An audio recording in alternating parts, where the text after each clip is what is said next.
आज हम पढ़ रहे हैं थेल्स प्रमेय। थेल्स प्रमेय को सॉल्व करेंगे। थेल्स प्रमेय क्या होती है आप जानते हैं। यदि किसी त्रिभुज की दो भुजाओं के मध्य बिंदु को मिलाने वाली रेखा तीसरी भुजा के समांतर होती है। थेल्स प्रमेय का जो चित्र होता है वो ये होता है, आपने सबने पढ़ रखा है।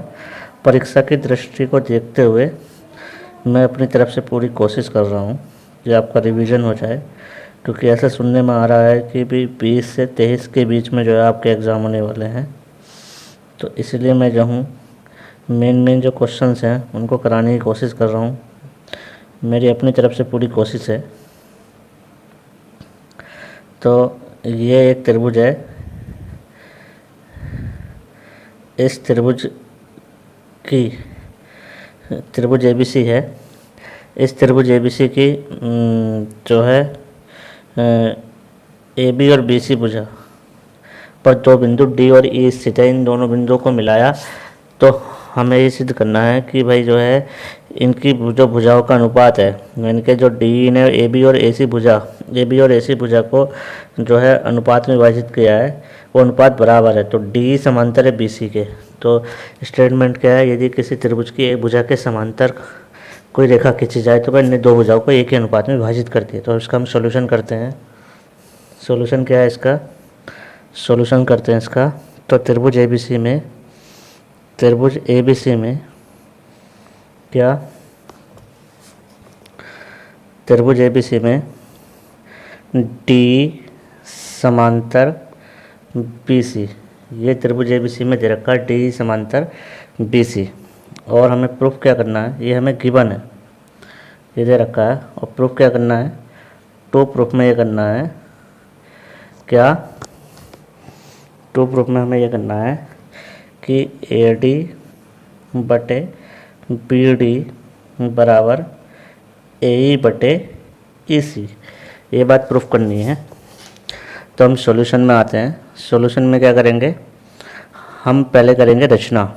तो रचना में क्या करेंगे, रचना में कहेंगे कि भाई ME पैरेलल है AD के और DN पैरेलल है AE के।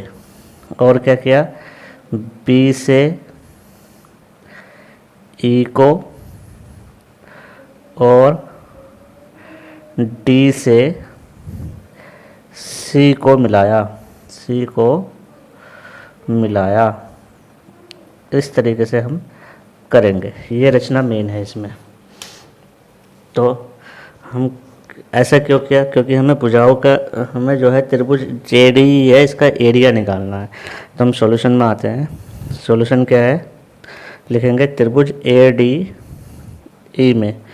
तो हम त्रिभुज ADE में कहेंगे एरिया ऑफ ADE बराबर हो जाएगा 1/2, आधार गुणा ऊंचाई होता है इसका, 1/2 AD इंटू ME, समीकरण नंबर 1। फिर हम कहेंगे पुनः त्रिभुज ADE में। तो पुनः त्रिभुज ADE में तो क्या लेंगे, एरिया ऑफ ADE बराबर 1/2 AE इंटू DN, इस तरीके से लेंगे। तो इनको हम क्या करेंगे, हम जो है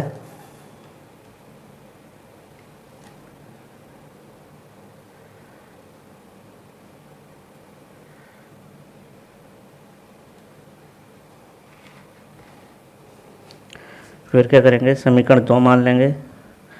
समीकरण 1 बटे समीकरण 2, समीकरण 1 भागा समीकरण 2। तो क्या हो जाएगा, एरिया ऑफ ADE बटे एरिया ऑफ ADE बराबर 1/2 AD इंटू ME बटे 1/2 AE इंटू DN। तो इससे ये कैंसिल हो गया, ये कैंसिल हो गया। तो ये हो जाएगा AE इंटू DN बराबर हो जाएगा AD इंटू ME। तो क्या आ जाएगा, ए ई अपॉन ए डी बराबर हो जाएगा A B upon D N. ये हो जाएगा। इसको समीकरण नंबर 3 मान लेंगे। फिर हम लेंगे कौन से त्रिभुज में, हम त्रिभुज लेंगे D B E, area of D B E. तो चित्र में दिख रहा है, तो त्रिभुज डी बी ई में, त्रिभुज डी बी ई में, तो त्रिभुज डी में फिर हम कहेंगे area of D B E बराबर होगा 1/2 B D into M E, समीकरण नंबर 4। फिर हम लिखेंगे त्रिभुज, कौन से त्रिभुज में, त्रिभुज बी सी ई में, इस त्रिभुज में लेंगे त्रिभुज बी ई सी में, त्रिभुज बी ई सी में। तो एरिया ऑफ त्रिभुज बी ई सी बराबर हो जाएगा 1/2 E C into D N, समीकरण नंबर 5। हम क्या करेंगे फिर, हमें क्या दिया है, हमें ये त्रिभुज दे रखा है,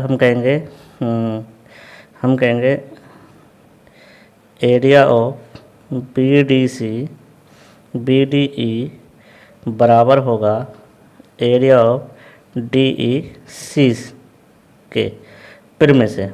कौन सी परिमेय, एक ही आधार और दो समांतर रेखाओं के बीच स्थित त्रिभुजों के क्षेत्रफल बराबर होते हैं। एक ही आधार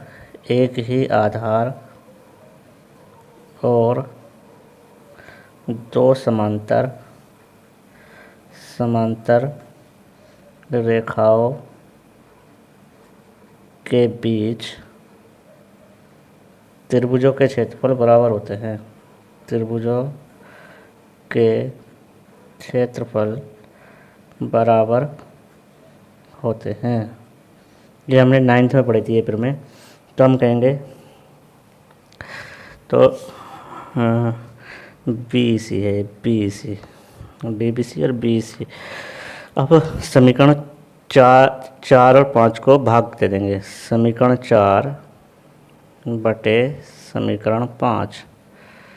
तो क्या आएगा, area of D B E बटे area of B E C बराबर 1/2 B D into M E बटे 1/2 E C into D N.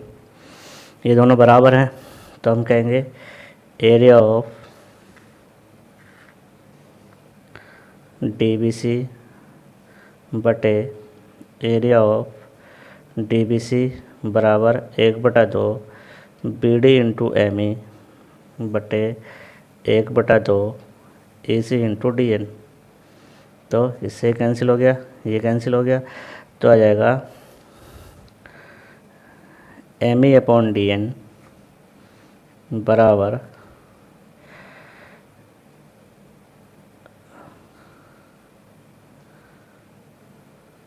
B D बटे ए सी, समीकरण नंबर 6। समीकरण 3 और 6 से, समीकरण 3 व 6 से, तो हम कह देंगे समीकरण 3 व 6 से ए डी बटे बी डी बराबर होगा ए ई बटे ए सी। जिस किसी को भी ये क्वेश्चन समझ में नहीं आएगा वो मेरे से फ़ोन करके पूछ सकता है, क्योंकि यहाँ कुछ मैंने शॉर्ट किया है। तो आप लोग इस तरीके से तैयारी करनी शुरू कर दें। अब हम करेंगे थेल्स का विलोम। अगली वीडियो में हम थेल्स